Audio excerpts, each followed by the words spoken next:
When it comes to planting a raised bed, it's not difficult, but there are a few important steps you need to do as you get that bed ready for prep and planting. In this video, I'm going to show you how I do it with great success.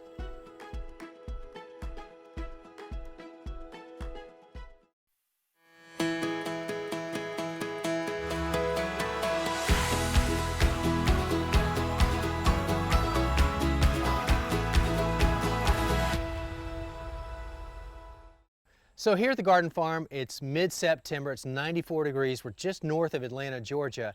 So needless to say, it's hot. Now the good news is 14 of my raised beds are all planted out. In fact, they already have row cover over them because I've seen the cabbage moth fluttering overhead, and I plant lots of crops that the cabbage moth loves.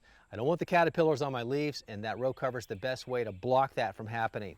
But now I'm down to the last two beds. So I thought it would be a good idea to just show you what I do going through the planting and the planting process as I get these beds ready.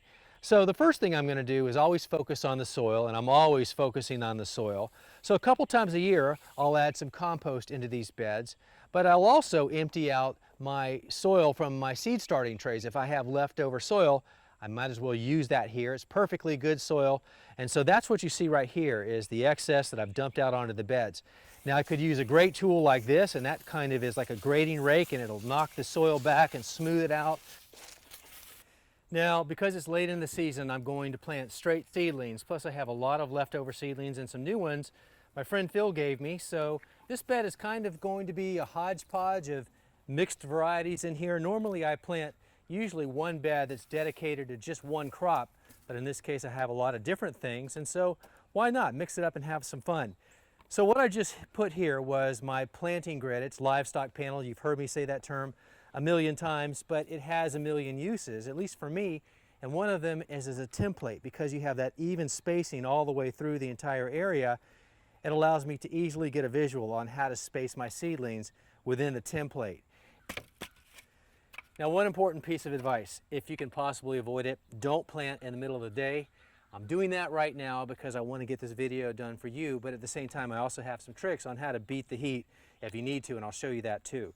But the reason why you want to plant late in the day after the sun has gone down is that you have more time for the plants to establish and cool off and get properly hydrated before the next day happens, the sun comes up, and then it gets hot again. Well, you've given your little seedlings the best possible chance that they've got to get acclimated.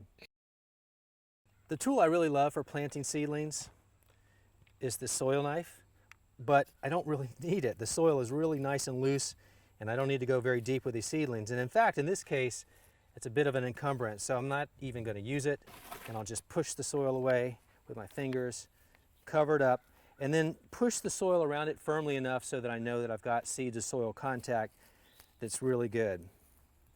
So I think I'll stay in this neighborhood and just move over one and then work backwards. With what I have left over, I've got beets and broccoli and some kohlrabi, which is an interesting one. I've got some lettuce, lots of different things left over. So I'm just going to mix it up. But that'll look really nice though when the bed gets all planted out and it gets mature.